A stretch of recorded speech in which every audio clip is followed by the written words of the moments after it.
எல்லாருக்கும் வணக்கம் and welcome to BTech farmer. So இப்போது கடந்த 3-4 மாதத்துக்கு அப்புறம் வந்து பார்த்திங்கன்னா ஃபைனலாக இன்றைக்கி வந்து மழை பெஞ்சிருந்துச்சு. மழையும் சாதாரணமான மழை இல்லை, சரியான மழை. ஸோ அந்த மழை பெஞ்சதுனால வந்து பார்த்திங்கன்னா ஃபுல்லாக நம்ம சைனாக்கிலே வாஷ் அவுட் ஆயிடுச்சு. ஸோ இப்போ உங்களுக்கு தெரியும், இந்த இடம் ஃபுல்லாக ஒயிட்டாக இருக்கும். இப்போ உங்களுக்கு பார்த்திங்கன்னா ஒயிட்டாகவே காய்ச்சலிக்காது, ஃபுல்லாக வந்து பார்த்திங்கன்னா க்ரீன் ஆர் எல்லோவாக இருக்கும். இது ஏன் செடி எல்லோவாக இருக்குன்னா அது ஃபுல்லாக சன்பர்ன் தான் காரணம். இஃப் சப்போஸ் இதுக்கு மேலே டெம்பரேச்சர் வந்து அப்படியே படிப்படியாக குறைஞ்சிருச்சுன்னா நம்ம வந்து சைனாக்கிளோட ஸ்ப்ரே பண்ண தேவையில்லை, இல்லை மறுபடியும் இன்னொரு ஸ்ப்ரே பண்ண வேண்டியதாக இருக்கலாம் இஃப் சப்போஸ் டெம்பரேச்சர் ரைஸ் ஆச்சுன்னா. ஸோ இப்போ ஃபார்மர் சினாரியோ என்னென்னா சரியான மழை, ஃபுல்லாக ஈரமாக இருக்குது. அண்ட் வந்து பார்த்திங்கன்னா இப்போது இந்த காற்று சரியாக அடிச்சிச்சுன்னு சொன்னீங்களா, அதனால வந்து பார்த்திங்கன்னா மல்டிபிள் பிரான்ச்சஸ் சில இடத்துல உடஞ்சிருக்கு.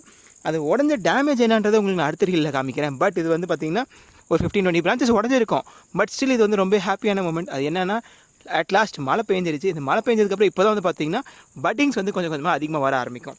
ஸோ அடுத்தடுத்த வீடியோஸ் நீங்கள் பார்ப்பீங்க, நம்ம டேமேஜ் எவ்வளோ காசு ஆச்சு, அதுக்கு என்னென்னலாம் பண்ணியிருக்கோம் அதெல்லாம் பார்க்கணும் நினச்சேன்.